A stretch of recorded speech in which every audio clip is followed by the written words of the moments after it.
Bismillahirrahmanirrahim. Assalamualaikum warahmatullahi wabarakatuh.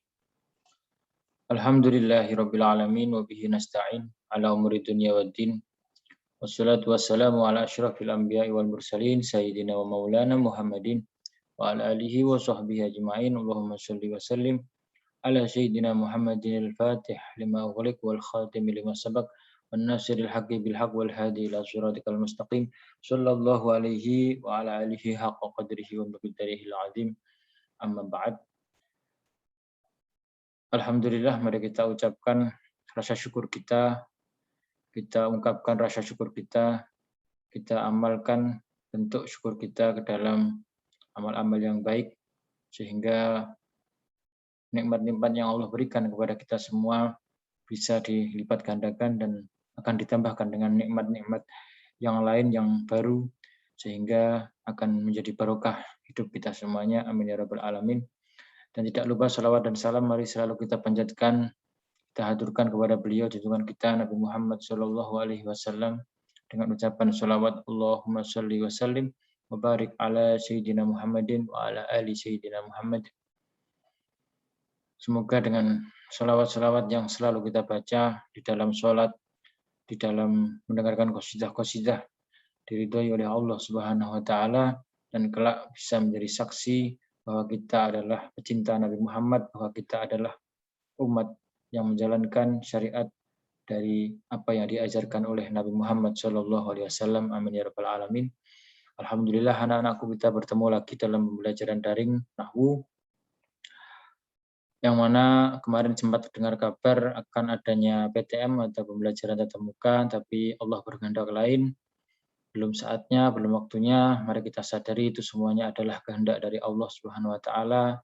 Kita sadari dengan perasaan yang baik, kita sadari dengan pikiran yang positif, sehingga tidak menyalahkan siapapun, karena pada pada dasarnya semua apa yang terjadi di alam dunia ini, baik di alam akhirat nanti, semua adalah atas kehendak Allah Subhanahu wa taala. Dan mari kita selalu berharap semoga Allah selalu memberikan yang terbaik untuk kita secara pribadi dan untuk keluarga kita, dan juga umumnya untuk semua kaum muslimin, khususnya untuk masyarakat kita yang ada di negara Indonesia. Amin ya rabbal alamin.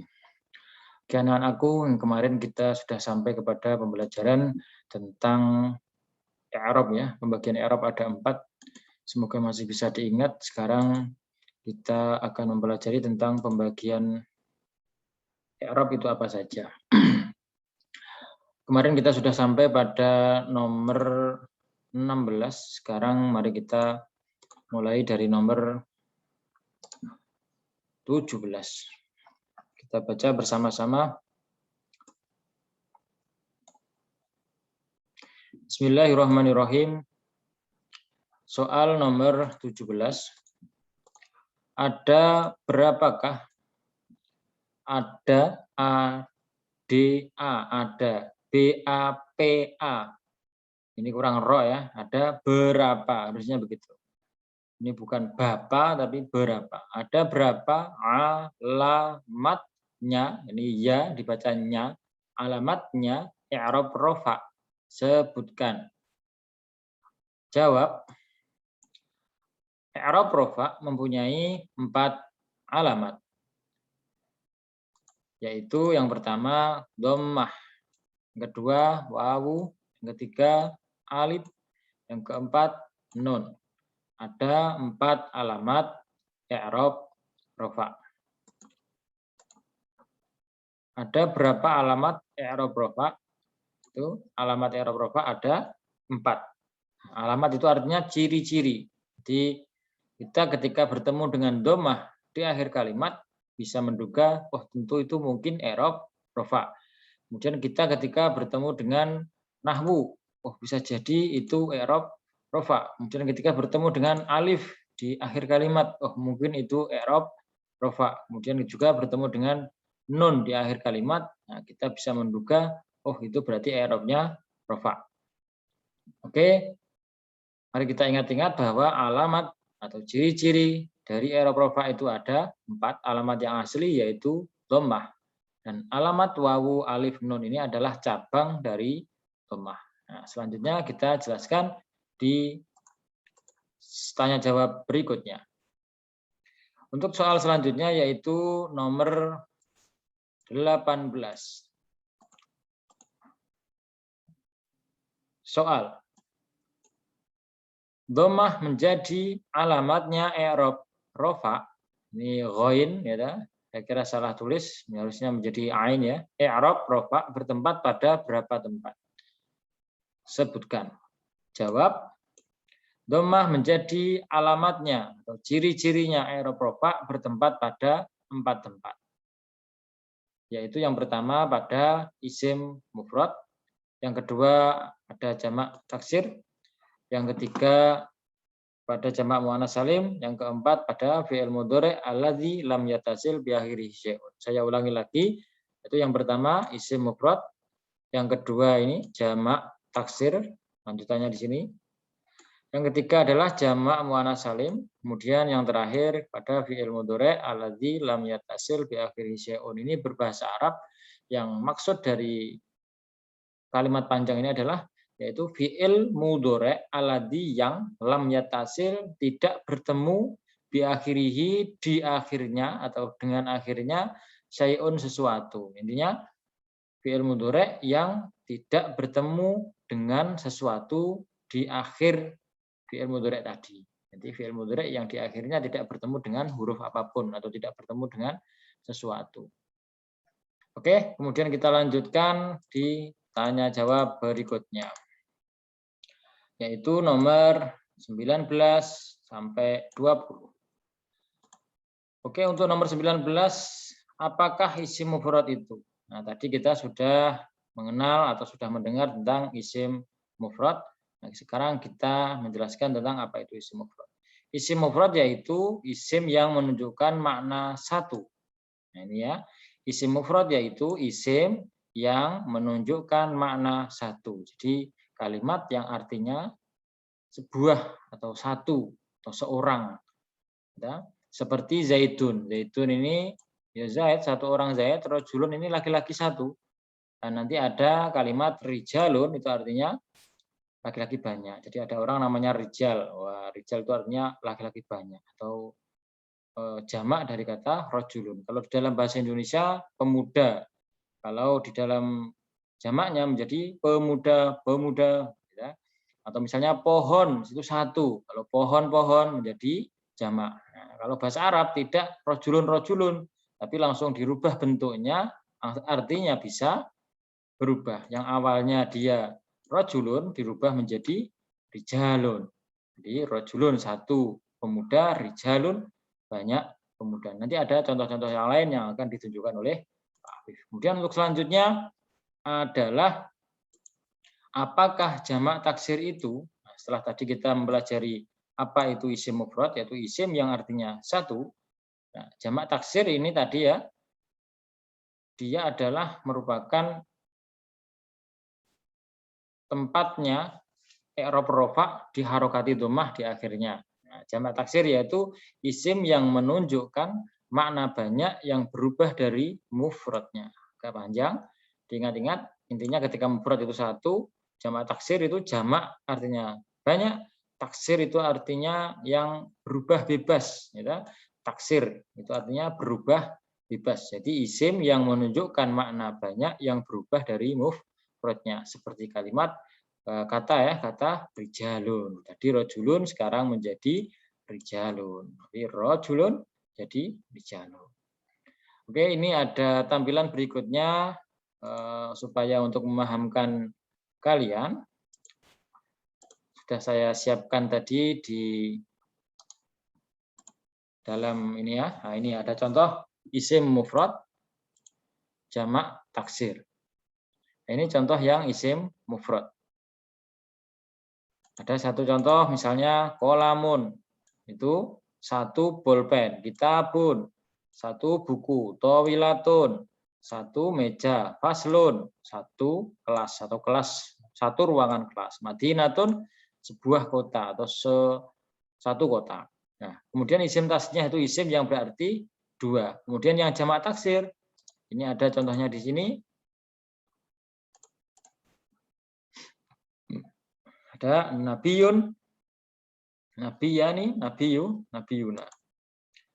Nah, ini. Ada nabiyun itu artinya satu nabi, nabiyani, nabi dua.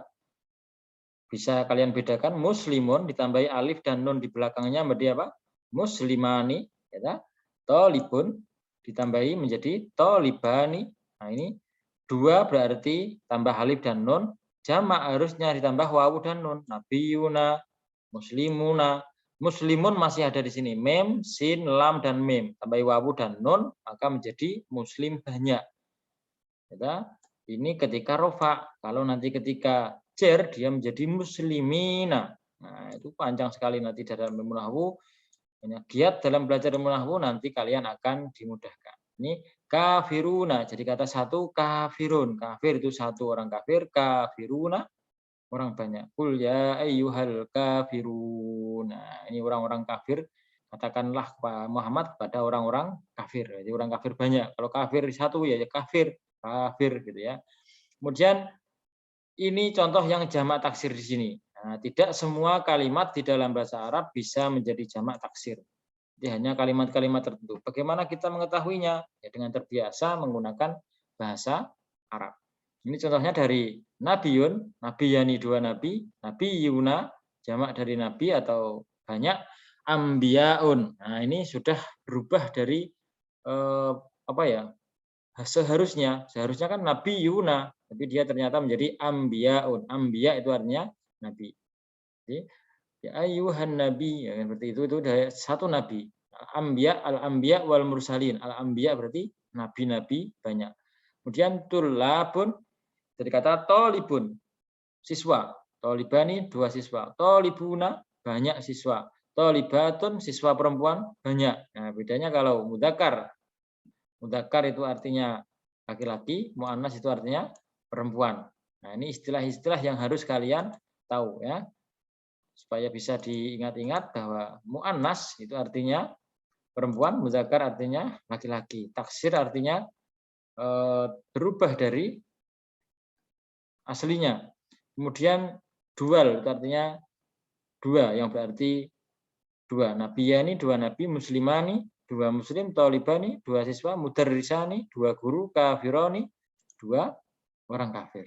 Nah, ini yang contoh jamak taksir yang ada di belakang ini ya. Ambiyaun, tulabun, dan kuffarun. Jadi kalau kafiruna itu jamak yang sesuai aturannya, kuffarun ini jamak yang tidak sesuai dengan aturan. Jadi intinya jamak taksir adalah jamak yang tidak sesuai dengan aturan atau berubah dari kalimat aslinya. Harusnya kafirun, kafironi, kafiruna. Ya. Ini menjadi kuffarun. Nah, itu adalah contoh jamak taksir dan isim mufrad. Yang bagian sini adalah isim mufrad. Ya. Yang bagian kedua ini adalah tasniyah atau musanna atau isim yang berarti dua. Kemudian di sini adalah mudzakkar salim, jamak mudzakkar salim yang berarti banyak untuk laki-laki. Ini jamak muannas untuk perempuan, ini jamak taksir, jamak yang berubah dari kalimat aslinya atau jamak yang sudah bebas ya, tanpa aturan. Oke, begitu. Saya kira untuk pembelajaran sore hari ini ya, masih berhubungan dengan i'rab. Tadi saya ulangi lagi bahwasanya i'rab ada rofa, nasab, dan jar. Nah, kemudian dijelaskan lagi alamat-alamatnya, ciri-ciri dari i'rab rofa. Jadi kita sore ini adalah membahas tentang i'rab rofa. Kita i'rab rofa dengan alamat-alamatnya, yaitu yang pertama dhammah, alamat dari i'rab rofa, yang kedua wawu, yang ketiga alif, yang keempat nun. Nah, kita baru menginjak kepada alamat yang dhammah. Dhammah menjadi alamat i'rab rofa bertempat pada berapa tempat? Ternyata pada 4 tempat juga. Itu yang pertama, isim mufrad, tadi sudah dijelaskan, isim yang artinya satu, kemudian jamak taksir, itu jamak yang artinya banyak, yang tidak beraturan. Nah, biar mudah ya, tidak beraturan. Kemudian jamak muannats salim, nah, itu nanti ada di halaman berikutnya, dan fi'il mudhari' Sahih akhir atau fi'il mudhari' alladzi lam yatasil bi akhiri syai'un itu juga ada di halaman berikutnya. Oke, terima kasih sudah mengikuti pembelajaran dari Nahwu. Sedikit yang saya sampaikan semoga bisa dipahami dan bermanfaat. Pelan-pelan mari kita semangat. Tujuan kita belajar Nahwu adalah untuk memahami bahasa Arab. Tujuan kita memahami bahasa Arab adalah karena kitab dan juga hadis Nabi semuanya adalah terungkap atau terucap dalam bahasa Arab. Semoga dengan belajar Nahwu sedikit demi sedikit, ketika kita bisa membaca Al-Quran, kita memahami artinya sedikit demi sedikit, dan kelak nanti ketika sudah pada usia yang matang, kita bisa memahami dengan baik isi Al-Quran dan hadis, menjadi orang-orang yang selalu berpegang teguh, orang-orang yang selalu dalam koridor syariat, dalam koridor pemahaman tentang Al-Quran dan hadis, dan juga ijma' qiyas para ulama. Semoga bermanfaat apa yang disampaikan oleh Pak Afif pada kesempatan kali ini. Terima kasih. Wabillahi taufiq wal hidayah wa ridha wal inayah. Wal afu minkum. Assalamualaikum warahmatullahi wabarakatuh.